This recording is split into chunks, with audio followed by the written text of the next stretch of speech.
horor, angker dan serem, yaitu terdapat adanya rumah kentang ya. Ada tahu rumah siapa ini? Milea. Itu juga ini SMA 20 ini di mana syuting film Gila dan Milea. Buatnya di sini. Assalamualaikum teman-teman, welcome back to Aroma Story. Di video kali ini kita mau naik bandros lagi nih. Ikutin videonya sampai selesai ya. Jangan lupa subscribe. Baik, sapa dulu ya. Selamat siang semuanya. Siang, apa kabar? Baik, luar biasa. Sehat selalu semuanya ya. Baik, dari Bandung semua ini? Kalimantan. Yang lainnya? Wah, betul dari Bandung ya. Yang lainnya? Dari Jakarta ada kah? Depok. Bekasi. Ya baik. Sudah pernah naik bandros sebelumnya? Belum. Ini kali pertama naik bandros ya. Baik. Kita akan jalan-jalan di kota Bandung, kurangnya sekitar 45 menit ke depan atau 1 jam ke depan. Dan yang belum pernah naik bandros, ini namanya bis bandros. Ada yang tahu singkatan dari apa bis bandros? Bandung turun Bandung? bus. Seriusan? Bandung? Dari Bandung nggak tahu? Ini sangat ini dikenal banget loh di Bandung. Ini ikoniknya kota Bandung, bandros ini. Jadi setiap orang ingat Bandung, ingat bandros selalu. Masa nggak tahu yang dari Bandung? Ada yang bilang Bandung Raos ya, emang makanan ya. Bandung Tour on Bus ya. Bandung Tour on Bus. Nah, saya akan mulai cerita saya. Kita ke depan, kemudian ke kanan. Jadi tidak asing lagi khususnya untuk warga Bandung sendiri, yaitu ke Jalan Bancai. Nah, Jalan Bancai ini dulu adalah satu kampung yang konon menyatu dengan Istana Kuda atau Kandang Kuda. Nah, di situ terdapat kantor pos besar. Ini kantor pos ketika di pemerintahan kolonial masih ada kantor posnya. Dan tentu semua dulu masih menggunakan kuda transportasinya. Oleh karenanya ada kandang kuda di sini. Seperti ini kandang kudanya. Bancai selama waktunya 8 bulan karena ditangkap di Yogyakarta akan berorasi mendirikan sebuah partai bernama partainya PNI pada waktu itu. Dan ini semua ini area penjara dulunya berlantai 2 ini masih terusan dari lapas Bancai tadi. Dan ini adalah menara pengawas penjaranya yang ada rantainya tadi. Dan kita sekarang ada di kawasan Cikapundung ya, atau Jalan ABC di sini. Dan ini tidak sekedar hanya huruf saja ABC di sini. Jadi karena dulu ada cerita bahwa para pedagang atau sedagang, A-nya ini Arab, kemudian B-nya Bumi Putra, dan C-nya adalah Cina. Jadi pedagang Arab, Bumi Putra dan Cina ini berkumpul berdagang di Jalan ABC. Dan ini fakta, dan sekarang masih ada pedagang-pedagang dari ABC ini. Dan satu lagi, kuliner yang sangat dari kota Bandung adanya pocong pengendali. Dan kita akan menuju jalan inteleknya kota Bandung. Ada yang tahu jalan apa? Ini ikoniknya kota Bandung yang sangat famous di kota Bandung. Jalan Braga. Pasti semua tahu ya. Nah, kita akan ke Braga panjang karena kalau kita akan ke sana itu Braga pendek. Dan kalau belum selfie di sana, sebelah kanan katanya belum lengkap, belum afdol, jadi Taman Braga. Dan inilah Jalan Braga, ada yang menyebutnya sebagian masyarakat jantung kotanya kota Bandung. Dan juga setiap daerah tentu pasti punya jalan intelek seperti di Bandung ini. Kalau di Yogyakarta adanya di Jalan Malioboro ya, di Bandung ada di Jalan Braga. Dan begitu inteleknya, begitu berbedanya. Kalau kita lihat sisi kiri kanan jalannya itu terdapat banyak bangunan-bangunan lama atau old building ya di sepanjang Jalan Braga ini. Dan juga kalau kita lihat aspalnya yang pertama berbeda dengan aspal jalan lainnya, ditata dari batu andesit, batu koran seperti depan menambah estetiknya Jalan Braga.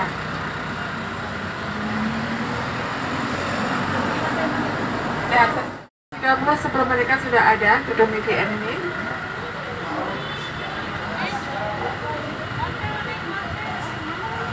Dan satu lagi masih terdapat adanya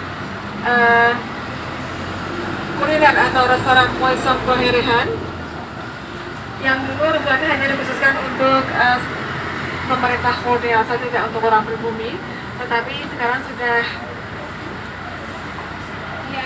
akan namanya restoran Braga Permai. Kita akan lihat gimana restoran Braga Permai ini sebelum pandemi sangat ramai dikunjungi wisatawan asing maupun domestik. Seperti ini restorannya.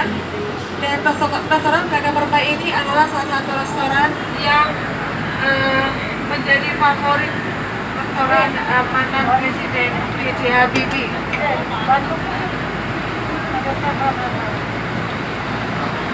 Ya baik, kita akan menuju Jalan Sudiaraja.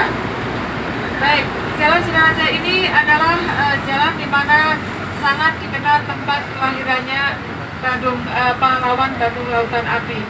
Tentu tidak asing lagi khususnya untuk warga Bandung ya untuk mengenal nama pahlawan Bandung Lautan Api. Tentu tahu ya, dari Bandung, pahlawan Bandung Lautan Api siapa mas? Pahlawan Bandung Lautan Api siapa namanya?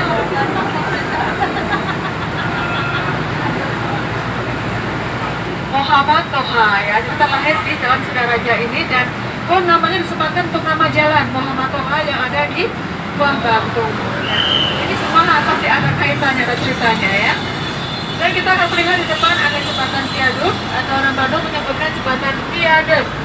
Ya, sebutan jembatan viaduk ini tidak hanya di Bandung saja, tetapi juga ada di Surabaya dan juga di Yogyakarta. Karena memang Belanda mendesain Indonesia seperti negaranya. Nah, kita lihat di ujung sebelah kiri terdapat adanya monumen kereta api. Dan itu kereta api zaman dulu yang dulu namanya kereta api Sikoban yang berwarna hitam. Nah, baik dilanjutkan, kita akan lihat di sisi kiri jalan di depan. Ini nampak ada pelang berwarna biru, di belakangnya ada gedung Indonesia Menggugat. Nah, di sini Bapak Soekarno diadili dalam Bangcoi tadi pembacaan pembelaannya. Dan memang dulu difungsikan untuk gedung pengadilan yang namanya gedung, mungkin yang masih kuliah atau masih sekolah mungkin tahu gedung apa dulu namanya? Gedung Indonesia Menggugat. Ya, dulu namanya gedung Lanrat ya, gedung Lanrat untuk mengadili Bapak Soekarno. Taman Balkon, nah ini belum dibuka. Dalamnya terdapat beberapa taman, salah satunya ada Taman Dewi Sartika, di mana sebelum pandemi Taman Dewi Sartika tempat berhentinya Bandros atau shelter Bandros. Nah, sekarang masih tutup karena belum dioperasionalkan Taman Balai Kota ini. Dan kita lihat di depan sebelah kanan ada satu kantor instansi pemerintahan yaitu gedung Balai Kota, di mana Bapak Wali Kota berdinas. Dan sebelumnya gedung Balai Kota ini ketika di era pemerintah Hindia Belanda itu difungsikan untuk gudang kopi. Jadi bukan gedung perkantoran, tetapi itu untuk gudang kopi. Jadi untuk menyimpan hasil panen bumi seperti teh dan kopi di gudang kopi ini di gedung Balai Kota ini. Dan sebelum dikirim ke Batavia yang sekarang namanya Jakarta. Dan hanya untuk ketahui saja, dulu yang mempunyai gudang kopi ini adalah seorang dokter bedah Belanda yang bernama Meneer Andreas de Wilde, yang dulunya tinggal di Sukabumi, dan dia pun juga seorang tuan tanah yang kaya, tanah Parahyangan. Dan baiklah, kalau tadi kita lihat asetnya dari Meneer Andreas de Wilde yaitu gudang kopi, nanti kita akan lihat rumah atau kediamannya dari Meneer Andreas de Wilde. Kita akan lihat di sisi kanan jalan, tanahnya terdapat adanya taman yang tertata rapi dan juga terdapat beberapa bangunan kolonial di sana. Dan ini masih benar-benar masih bentuk aslinya, tidak ada pembongkaran sama sekali. Ya, kita lihat seperti ini kondisinya. Yang di ujung sebelah kanan nampak ada satu rumah yang megah seperti villa. Ini yang dari Padang mungkin tahu rumah siapa mas? Rumah gubernur, tapi bukan rumah saya ya. Nah, bukan rumah saya, ini rumah dinas sama Pangdam 3 Siliwangi ya. Jadi beliau berkediaman di sana. Dan itu juga asalnya dari Meneer Andreas de Wilde yang tadi mempunyai gudang kopi atau gedung Balai Kota. Ya, baik dilanjutkan. Kita lihat di sepanjang jalan ini nampak ada tugu atau ini salah satu monumen ya, Sister Cities. Dan ini tugu pertukaran pelajar. Ini menandakan bahwa sejak dulu Indonesia sudah menggalang pertukaran pelajar dan mempunyai sebutan Jalan Dago. Nah, Jalan Dago ini sangat dikenal dengan udara sejuk dan terdapat banyak objek wisata. Di sini saya akan ceritakan satu gedung. Kita lihat sebelah sisi kanan jalan, gedungnya berwarna putih dan berlantai 3. Dulu namanya gedung Dedikler atau gedung Triwarna. Kenapa Triwarna? Karena dulu pernah berkibar bendera Belanda 3 warna di sana. Dan kita tahun 1942 Jepang datang ke Indonesia, itu mengalihfungsikan gedung tadi menjadi kantor berita harian Jepang. Tempatnya untuk stasiun radio Jepang, namanya stasiun radio Kumai. Dan masih terkait tadi dengan adanya gedung stasiun radio Jepang tadi, kita akan lihat di sisi ada kiri jalan terdapat adanya taman, namanya Taman Radio.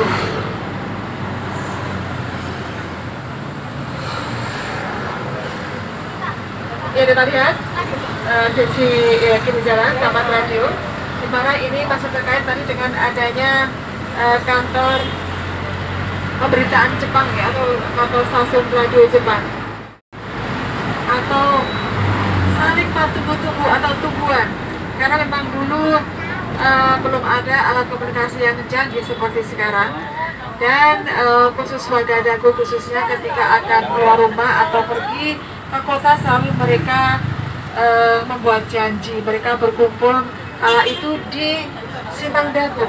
Nah, mereka selalu mengatakan, itu kan dagoan ya, tungguan, dagoan, tungguan, kita berangkatnya bersama-sama.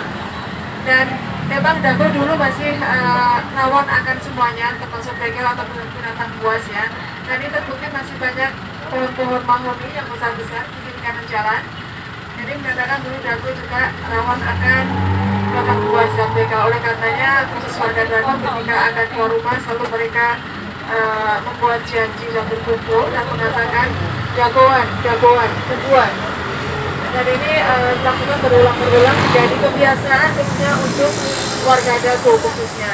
Dan sejak saat itu hingga sekarang dikenal dengan nama Jalan Dago daripada Jalan Insiden Haji Juanda di Kota Bandung. Dan baiklah, kita sekarang ada di Jalan Diponegoro. Nah teman-teman, di Diponegoro ini terdapat satu ikoniknya Kota Bandung atau landmarknya Kota Bandung. Terdapat adanya gedung sate ya. Nanti kita akan lihat bersama-sama gedung sate. Dan sebelumnya saya akan rekomendasikan satu kuliner di Diponegoro ini. Terdapat adanya rumah makan nasi banjakan. Nah ini sangat unik berbeda dengan rumah makan yang lainnya. Nah ini bagi yang belum makan di sana, ini sensasinya seperti kita ada di Tempo dulu ya. Karena kalau kita datang ke sana, yang pertama restorannya ini masih benar-benar old building. Jadi benar-benar masih bangunan Tempo dulu, dan juga perlengkapan makannya masih terbuat dari stek semua, baik dari piringnya, dekonya ataupun cangkir. Nanti kita lihat dari depan, dari sisi kanan kita lihat gedung sate. Di atasnya nampak ada ornamen yang menyerupai tusukan sate. Dan ini sekaligus penangkal petir di gedung sate. Dan kalau kita lihat ornamen tusukan sate ini berjumlah 6.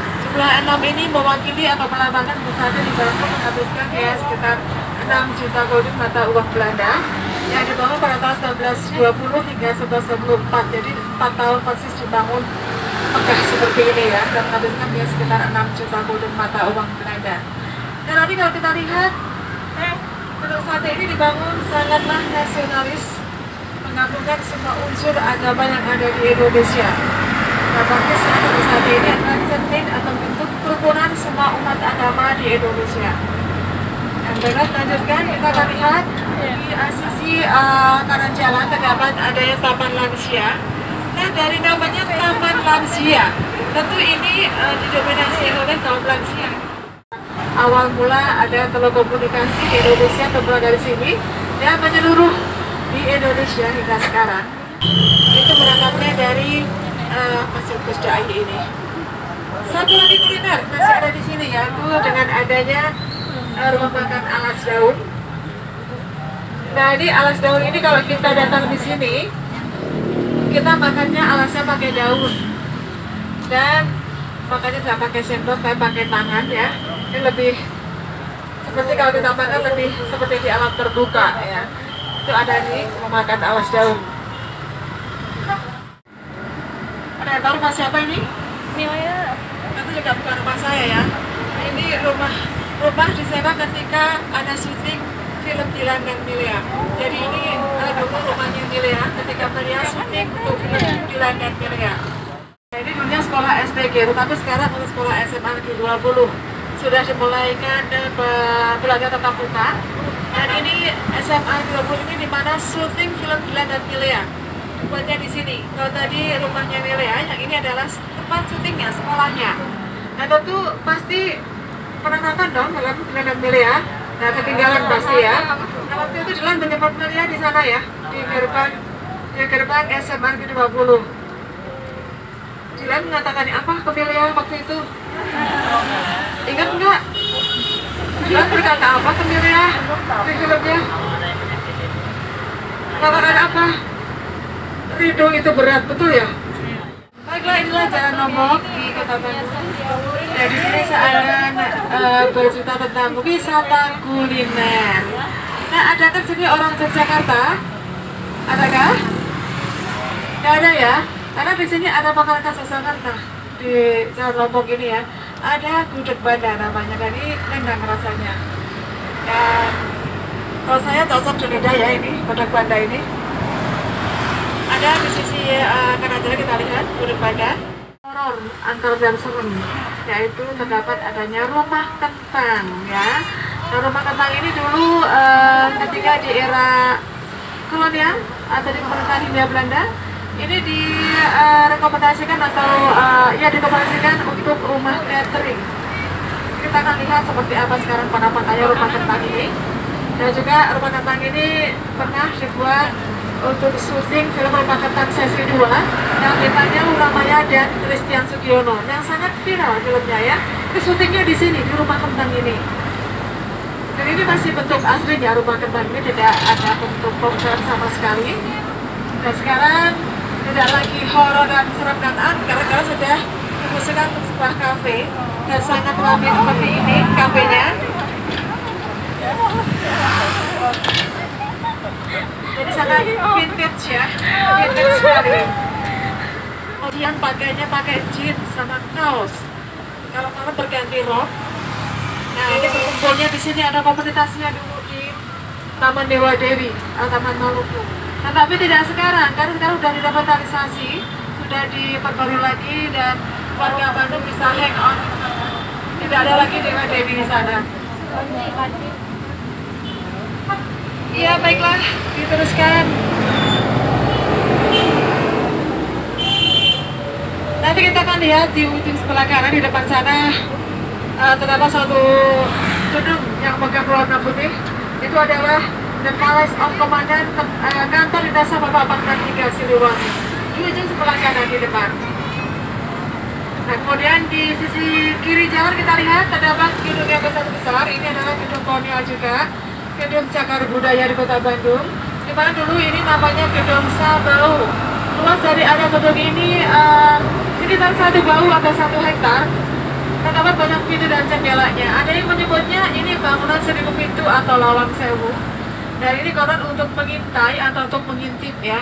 Dan dulu ketika di pemerintahan Hindia Belanda, gedung ini difungsikan untuk gedung departemen, untuk gedung peperangan, namanya gedung departemen Van Orlo.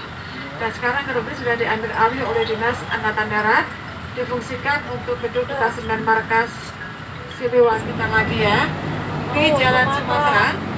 Dan di sini juga terdapat adanya sekolah favorit yaitu SMP Negeri 2 Bandung dan juga SMP Negeri 5 Bandung.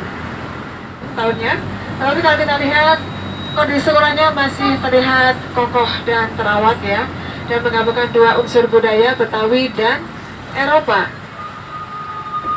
Dan juga SMP Negeri 5 nanti kita lihat di sisi kiri jalan itu juga masih bangunan kolonial, masih benar-benar old building, di mana 2 sekolah favorit ini sudah banyak mencetak orang-orang sukses khususnya di Kota Bandung.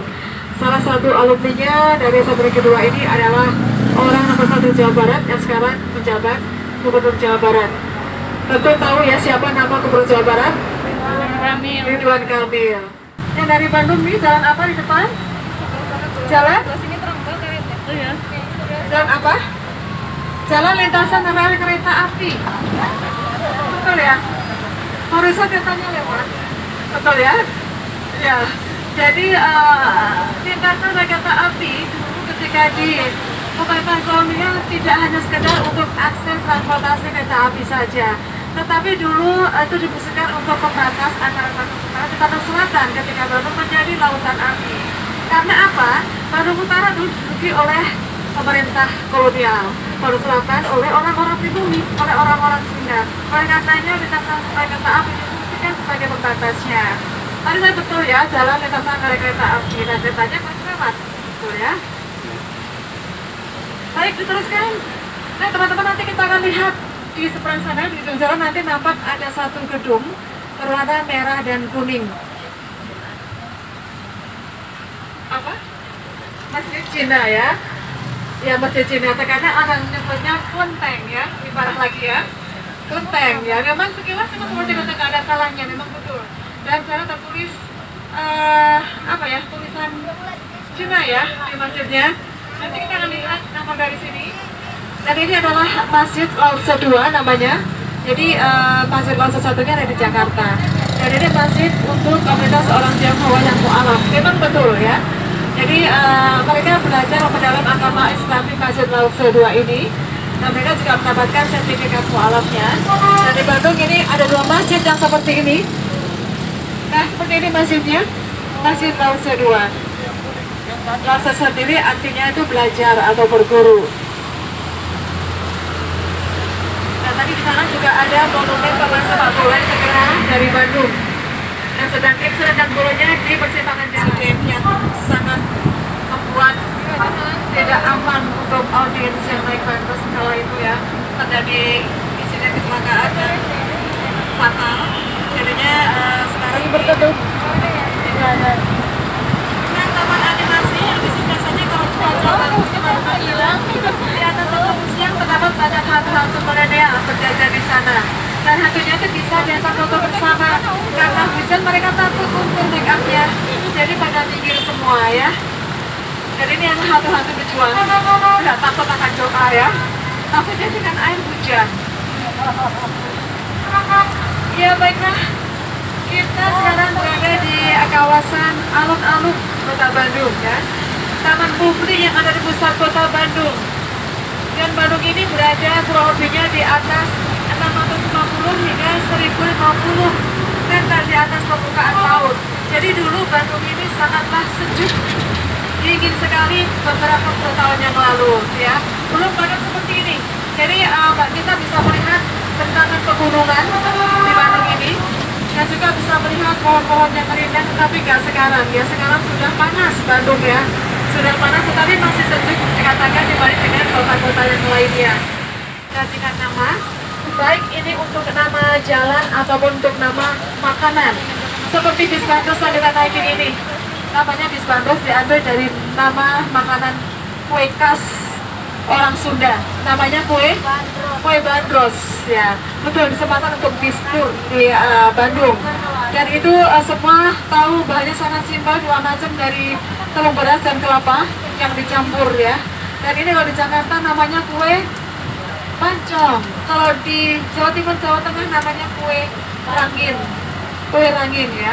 Dan ini bisa dikatakan hampir semua tahu kue ini. Dan itu untuk nama bis tour di Bandung.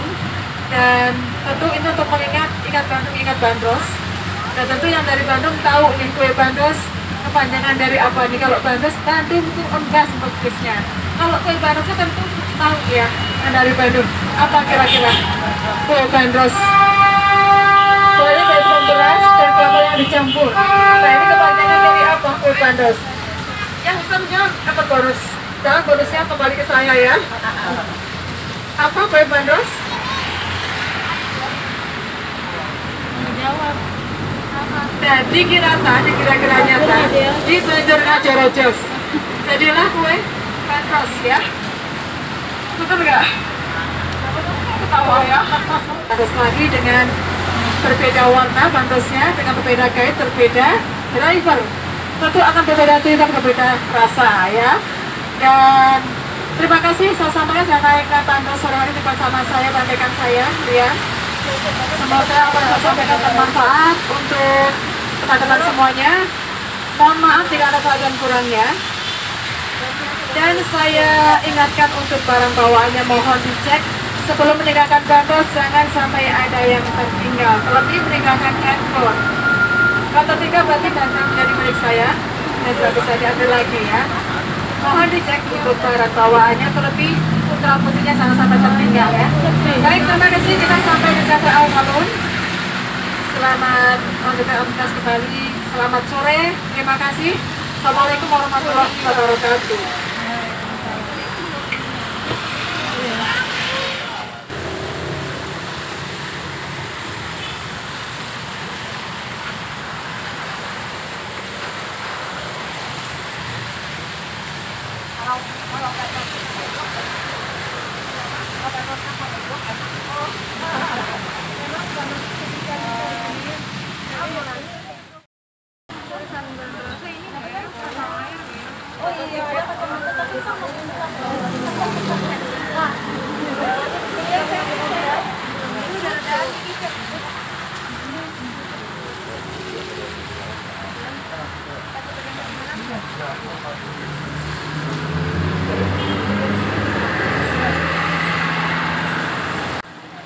Oke teman-teman, terima kasih ya udah nonton videonya dari awal hingga akhir.